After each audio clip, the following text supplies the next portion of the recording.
Participate చేస్తున్నారు.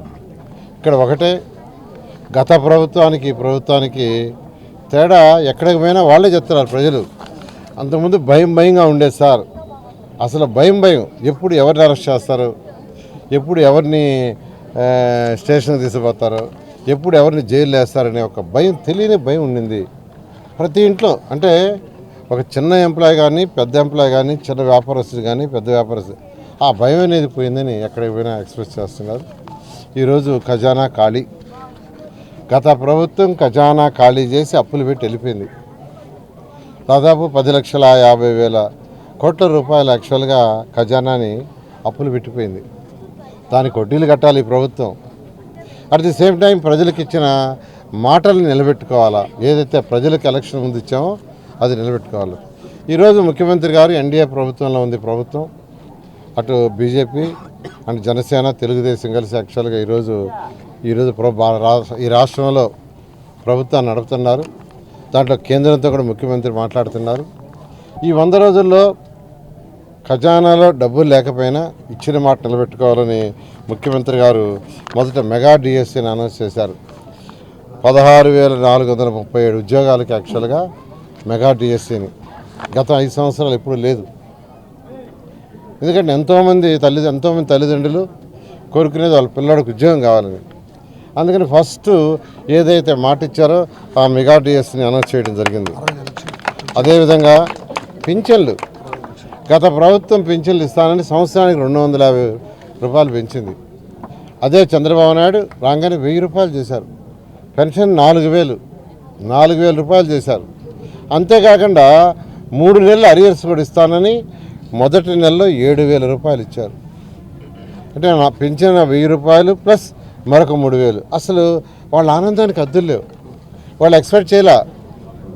అంటే arrears కూడా పెన్షన్లో ఇస్తారా అని వాళ్ళు అనుకుంటున్నారు. కానీ ముఖ్యమంత్రి మాట తప్పకూడదు, చెప్పిన మాట కట్టుబడి ఉండాలని యాక్చువల్గా ఇవ్వడం జరిగింది. వాళ్ళ ఆనందానికి హద్దులు లేదు.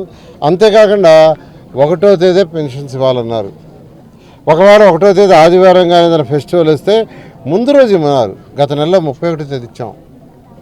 మన క్యాబినెట్లో ఒకటి చెప్పారు, ఏ నెల అయినా 1వ తేదీ కానీ ఆదివారం అయినా అలాంటి ఫెస్టివల్స్ వచ్చినా అధికారులు ఇబ్బంది పెట్టద్దు, ముందు రోజు ఇచ్చేయండి. అంతేకాకుండా పెన్షన్లను ఇంటింటికి ఇవ్వలేము అని గత ముఖ్యమంత్రి గారు జగన్మోహన్ రెడ్డి గారు ఎలక్షన్ అప్పుడు చెప్పారు. ఈరోజు ఇస్తున్నాం, ఒక్కరోజులు ఇస్తున్నాం. 46-47% పెన్షన్స్ ఈ రాష్ట్రంలో ఒకే ఒక రోజు ఈరోజు కంప్లీట్ చేస్తున్నారు. సచివాలయ సిబ్బంది ఉంది, బ్రహ్మాండంగా చేస్తున్నారు. మున్సిపల్ సిబ్బంది ఉంది, పంచాయతీ సిబ్బంది ఉంది, రెవెన్యూ సిబ్బంది ఉంది. వాళ్ళందరూ ఒకే ఒక రోజులో. అదేవిధంగా రైతులకు తీసుకుంటే రైతులకి 1,674 మందికి 1,674 కోట్లు ఏదైతే రైతులకు బాకీ ఉండిందో దాన్ని రిలీజ్ చేశాం.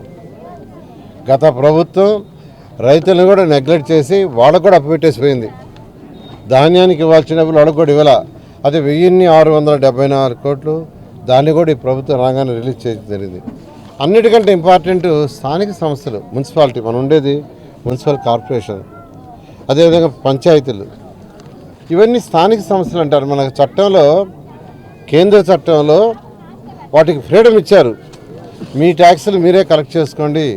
మీ ఇంటి పన్ను కావచ్చు, లేదా మీ వాటర్ ట్యాక్స్ కావచ్చు, లేదా బిల్డింగ్ అప్రూవల్ కావచ్చు, లేఅవుట్ అప్రూవల్ కావచ్చు, దాన్ని మీరే కలెక్ట్ చేసుకొని మీరే కౌన్సిల్లో మాట్లాడుకొని ఏ వార్డులో ఖర్చు పెట్టాలా, ఎక్కడ వాటర్ ఖర్చు పెట్టాలా, ఎక్కడ రోడ్లు ఖర్చు పెట్టాలా, ఎక్కడ అని చట్టం ఇచ్చింది, కేంద్ర చట్టం ఇచ్చింది. అయితే 15th ఫైనాన్స్ కింద కేంద్ర ప్రభుత్వం రాష్ట్రానికి డబ్బులు ఇస్తే దాన్ని డైవర్ట్ చేస్తాడు జగన్మోహన్ రెడ్డి. లాస్ట్ మార్చి నుంచి లాస్ట్ సెప్టెంబర్కు సంవత్సరానికి 2 సార్లు ఇస్తారు. లాస్ట్ మార్చి నుంచి సెప్టెంబర్ దాకా 474 కోట్లు మున్సిపాలిటీకి ఇవ్వనిస్తే, పంచాయతీకి 900 కోట్లు ఇవ్వనిస్తే మొత్తం డైవర్ట్ చేశాడు. ఇష్టం ఆయన, లెక్క పక్క లేదు. అది చేసినందువల్ల సెకండ్ ఇన్స్టాల్మెంట్ ఇలా మళ్ళీ ఇయర్ ఇవ్వలేదు. మా ప్రభుత్వం రాగానే ముఖ్యమంత్రి గారు వెంటనే 474 కోట్లు మున్సిపాలిటీస్కి, 900 కోట్లు పంచాయతీలకి ఇవ్వటం జరిగింది. ఇచ్చిన వెంటనే కేంద్ర ప్రభుత్వం మళ్ళీ నిన్నే వచ్చింది 300 కోట్లు, మున్సిపాలిటీస్కి 300 కోట్లు వచ్చింది. అదేవిధంగా పంచాయతీలకు వచ్చినాయి. వీటిలో 75% ఖర్చు పెడితే, అంటే లాస్ట్ ఇయర్ జగన్మోహన్ రెడ్డి ఇవ్వాల్సింది ఏదైతే ఇప్పుడు ముఖ్యమంత్రి గారు ఇచ్చారో, కేంద్రానికి తెప్పించి ఇచ్చారో, దాంట్లో 75% ఖర్చు పెడితే మళ్ళీ ఈ మున్సిపాలిటీస్కి 500 కోట్లు వస్తాయి. ఈరోజు ఈ ప్రభుత్వం చేస్తాం. అది పరిపాలన అంటే ఏ డిపార్ట్మెంట్ చేయాల్సిన పనులు అవి చేయాలి. అన్నీ తీసిపోయి ఒక దగ్గర వేసేసి వాళ్ళు ఇష్టం వచ్చినట్టు ఖర్చు పెట్టుకోవటం కాదు. స్థానిక సంస్థలు ఎలా బతుకుతాయి? రోడ్లు వేయాలా, డ్రైన్స్ వేయాలా, ఇవి చేయాలంటే డబ్బులు ఉండాలా. కలెక్ట్ చేసిన డబ్బులన్నీ CFMSలో పెట్టుకుని ఖర్చు పెట్టేశారు. కేంద్ర ప్రభుత్వం ఇచ్చిన డబ్బులు చూస్తే అవి డైవర్ట్ చేశారు. ఎలా చేస్తారు? అందుకనే ముఖ్యమంత్రి గారికి చెప్పడం జరిగింది. ముఖ్యమంత్రి గారు చెప్పారు, స్థానిక సంస్థల డబ్బులు స్థానిక సంస్థలకే ఇస్తాం, దానికి వేరే వాడమని. ఈరోజు ఆ విధంగా మొన్న ఈ మధ్య 454 కోట్లు ఇస్తే అసలు మున్సిపాలిటీలో కౌన్సిలర్స్ వెరీ హ్యాపీ. సార్ 5 సంవత్సరాలు మేము ఎప్పుడు చూడలేదు, నేను మళ్ళీ 300 రేపు బుధవారం బేస్తవారం వేస్తానంటే వాళ్ళు ఆశ్చర్యపోతున్నారు. ఇవాళ బుచ్చిరెడ్డిపాడులో ఎంతోమంది కౌన్సిలర్స్ చేరారు పార్టీలో. వాళ్ళకి బుచ్చిరెడ్డిపాడు చిన్న మున్సిపాలిటీకి 1,86,00,000 మొన్న ఇచ్చాం. ఒక 40 లక్షలు సిడిది దానికి ఇచ్చాం. మళ్ళీ ఇంకొక 1,87,00,000 బుధవారం ఇస్తారంటే అసలు ఆ కౌన్సిలర్స్ ఆశ్చర్యపోతున్నారు, మేము ఎప్పుడు డబ్బులు చూడలేదు సార్ ఫస్ట్ టైం అని. కాబట్టి ఈ ప్రభుత్వం ఏదైతే స్థానిక సంస్థలు ఉన్నాయో వాళ్ళకు ఉండే హక్కును వాళ్ళకి ఇవ్వాలని ముందుకు పోతుంది. అదే